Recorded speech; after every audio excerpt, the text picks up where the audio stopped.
Assalamualaikum warahmatullahi wabarakatuh. Bismillahirrahmanirrahim. Alhamdulillahirabbil alamin wa bihi nasta'inu ala umuri dunya waddin. Wassalatu wassalamu ala sayyidil mursalin sayyidina wa habibina wa syafiina wa maulana Muhammadin. Allahumma salli wa sallim ala sayyidina Muhammadin al-fatih lima ughliq wal khatim lima sabaq nasiril haq bil haq wal hadi ila siratikal mustaqim wa ala alihi wa sahbihi haqqa qadrihi wa miqdarihil azim. Rabbi shrah li sadri wa yassir li amri wahlul 'uqdata min lisani yafqahu qawli, amma ba'd. Ila hadratil mukarramin wal muhtaramin, para alim ulama, para asatid, para habaib, para tokoh masyarakat, terusus guru kita Al-Walid Al-Habib Ahmad Fahmi bin Abu Bakar Al-Idrus, kita doakan mudah-mudahan beliau panjang umur, sehat wal afiyah, agar segala hajatnya dikabulkan oleh Allah Subhanahu wa taala, agar mudah-mudahan kita semua bisa mendapatkan ilmu manfaat yang banyak dari beliau. Amin ya rabbal alamin. Tidak lupa kepada guru kita selaku daripada Ketua Majelis Dakwah Al-Adni Pusat, yaitu Ustadz Muhammad, dan juga guru kita yaitu selaku daripada Ketua Majelis Dakwah Al-Adni Ciamas, Ustadz Muhammad Fitrah, beserta jamaahnya, dan juga tidak lupa Swahibul Bait, yaitu Bapak Ahmad Samhuri. Kita doakan mudah-mudahan beliau dan juga putra beliau yaitu akhina Syamsul, mudah-mudahan Allah Ta'ala berkahkan di dalam masa belajarnya, Allah bukakan pintu ilmunya, mudah-mudahan jadi anak yang bermanfaat. Amin ya rabbal alamin. Dan juga tidak lupa segenap para asatid, para tokoh masyarakat, ketua MUI, dan juga aparatur pemerintah, ibu lurah, kita doakan mudah-mudahan semuanya panjang umur, sehat walafiat. Amin ya rabbal alamin. Hadirin wal hadirat yang dirahmati oleh Allah Subhanahu wa taala. Alhamdulillah, kita dijadikan oleh Allah Ta'ala di dalam bentuk yang paling sempurna. Bentuk makhluk Allah Ta'ala yang paling sempurna adalah apa? Manusia. Alhamdulillah, kita dijadikan manusia. Manusia itu Allah Ta'ala muliakan dengan apa? Pemberian akal. Sehingga manusia itu menjadi mulia di hadapan Allah Ta'ala ketika dia memakai dia punya akal, dan dia pakai akalnya ini untuk mencintai, yaitu kekasih Allah, yaitu Nabi besar Muhammad Sallallahu Alaihi Wasallam. Kalau akal yang nggak dipakai buat mencintai Nabi Muhammad, Allah Ta'ala nggak ridho sama orang tersebut. Oleh karena saudara hadirin wal hadirat yang dirahmati oleh Allah Ta'ala, maka di sini Nabi Muhammad Sallallahu Alaihi Wasallam menjelaskan bagaimana asal usul manusia, dari mulai awal mula di dalam perut ibunda kita sampai menjadi bentuk daging, sampai nanti kita ditentukan takdir-takdirnya kita, di semua itu sudah dijelaskan oleh Nabi kita Muhammad Sallallahu Alaihi Wasallam. Nabi menjelaskan ketika awal mula kita berada di dalam perut ibunda kita, ketika sudah mencapai 40 hari, Allah Ta'ala menjadikan kita dalam bentuk berupa gumpalan darah. Jadi sebelum gumpalan daging itu berupa gumpalan darah. Yang mana darah ini dari mana? Itu malaikat diutus oleh Allah Ta'ala menciptakan darah di dalam perut ibunda kita, itu berasal dari tanah kuburan kita nanti. Gitu. Makanya ada ucapan apa? Manusia itu dari tanah, padahal kita dalam perut. Akan tetapi perlu kita ketahui, ternyata apa? Yang menjadikan kita menjadi berbentuk darah, berbentuk daging, itu berasal dari tanah yang disampaikan oleh malaikat yang Allah Ta'ala utus khusus untuk bagian rahim. Ya, untuk bagian rahim di dalam perut ibu-ibu ini, itu ada malaikat yang menciptakan di situ ada dari turab, dari tanah, sehingga berbentuklah menjadi darah. Baru 4 bulan kemudian, 40 hari kemudian menjadi daging. Sehingga ketika kurang lebih berumur 4 bulan, baru di situ Allah Ta'ala mengutus malaikat, ya, untuk menentukan 4 catatan, 4 kewajiban. Apa itu? Yaitu malaikat akan menanyakan kepada Allah Ta'ala, soal apa? Soal umurnya. Ya, panjang apa pendek umur kita. Itu nanti sudah di dalam umur 4 bulan itu sudah dituliskan oleh Allah Subhanahu wa taala. Dan nanti juga diterangkan bagaimana rezeki kita, ya, halal apa haram, banyak atau sedikit. Kemudian amal kita, salihan au fasidan, amal yang soleh atau amal yang rusak, yang bejat. Itu semua sudah dituliskan oleh Allah Subhanahu wa taala. Hadirin wal hadirat yang dirahmati oleh Allah taala. Kemudian juga diterangkan, ya, ditentukan syakian au salihan au saidan. Orang yang celaka apa orang yang berbahagia. Maka di sini saudara hadirin wal hadirat yang dirahmati oleh Allah Subhanahu wa taala, makanya kalau kita mau tahu kita ini masuk dalam golongan yang mana, ya, kita dikasih tanda-tandanya, dikasih rambu-rambunya, ya.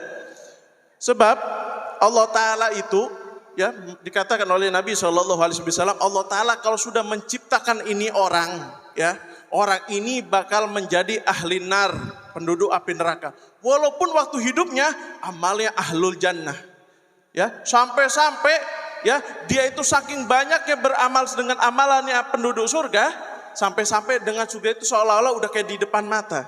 Akan tetapi kalau memang takdirnya orang ini menjadi ahli nar, penduduk neraka, apa disebutkan oleh Nabi SAW, fayasbiqu alaihil kitab, maka tetap takdir dari Allah Ta'ala akan mendahului. Sehingga apa? Orang itu nanti ditakdirkan dia akan beramal bi'amali ahli nar fayathuluha.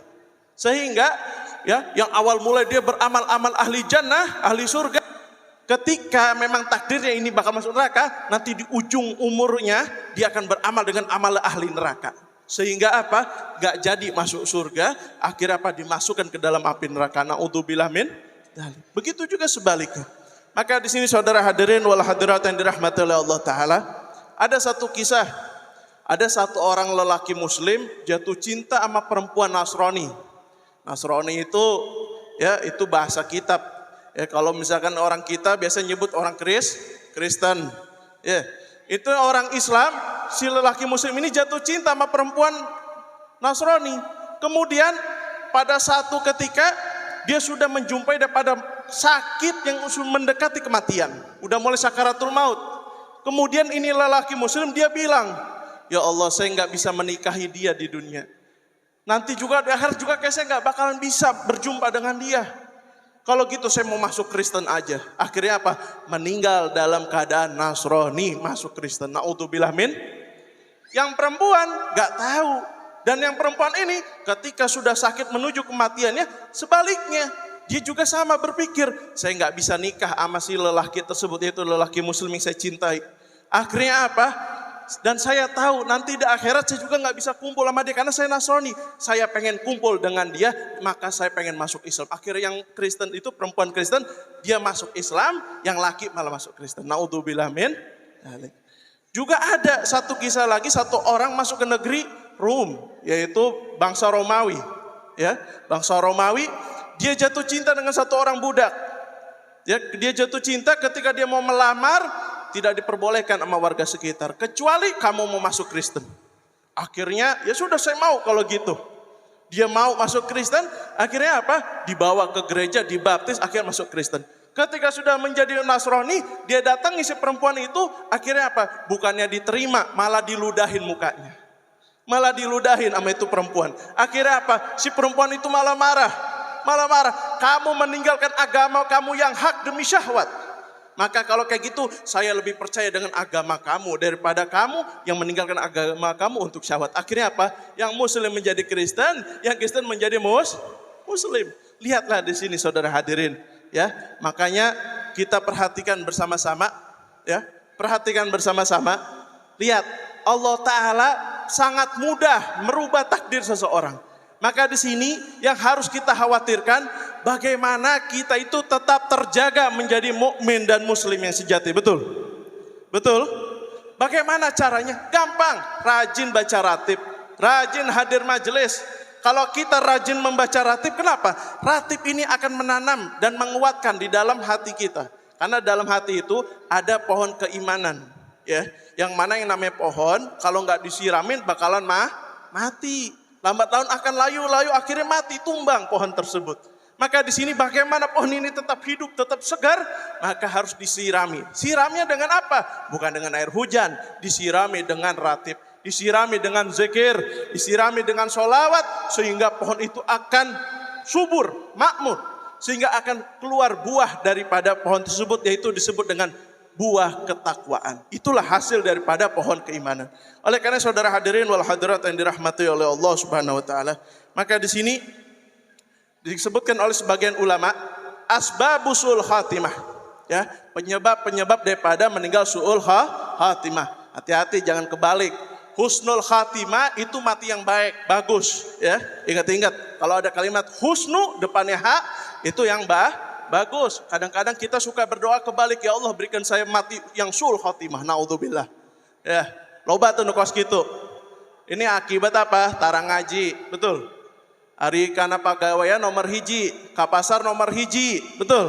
Hari kapasar jam 3 isuk ya di jabanan. Ali giliran ngaji jam 10 ya ira beres nasi, benar tak?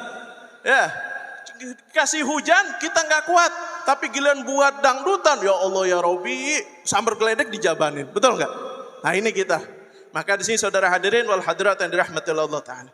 Maka sini perhatikan baik-baik. Gal ba'dul ulama, sebagian ulama mengatakan asbabusul khatimah arba'ah. Asbab, sebab-sebab, ya, penyebab-penyebab meninggal dalam keadaan suul khatimah, meninggal dalam keadaan yang tidak beriman, yang buruk, su'u, itu yang jelek. Ya, pertama apa?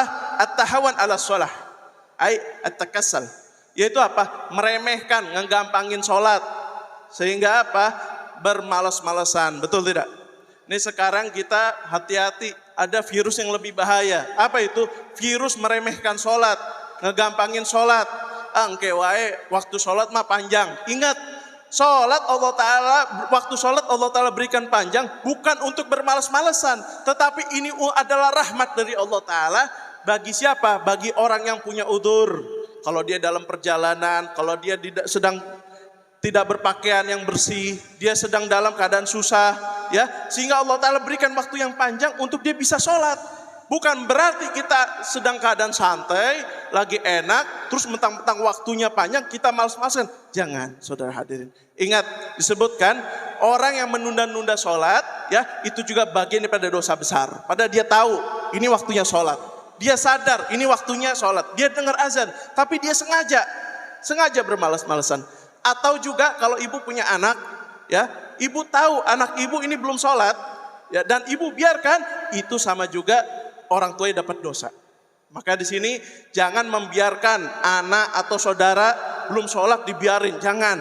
Oh kesian anak saya belum istirahat, capek, baru pulang sekolah, jangan. Kenapa saudara hadirin? Lebih kesian lagi kalau nanti anak kita disiksa di api neraka, betul tidak? Maka di sini ya sholat nomor 1, ya sholat nomor 1, yang lain belakangan. Sholat dulu baru makan. Jangan kadang makan dulu, baru pulang sekolah, makan dulu. Akhirnya beres makan ngantuk. Habis ngantuk apa? Nggak sholat akhirnya. Betul tidak? Maka di sini saudara hadirin, itu yang pertama. Menggampangkan urusan sholat. Kemudian yang kedua, syarabul khamar. Minum minuman yang keras. Ini bisa menyebabkan orang meninggal dalam keadaan suul khatimah. Kemudian apalagi? Wa'adal muslim. Mengganggu orang muslim. Ya, mengusik-musik orang muslim. Kemudian yang terakhir apa? Wa uququl walidain. Ini yang bisa membuat orang yang sekelas Alqamah hidup sama Nabi, makan sama Nabi, perang bareng Nabi, tapi kalau dia kurang ngajar orang tuanya, tidak mendapatkan ridho daripada orang tuanya. Maka di saudara hadirin yang dirahmati Allah Ta'ala, segitu Alqamah sahabat Nabi, hidup di zaman Nabi loh. Dia ketemu dengan Nabi, dia mukmin, muslim di belakang Nabi.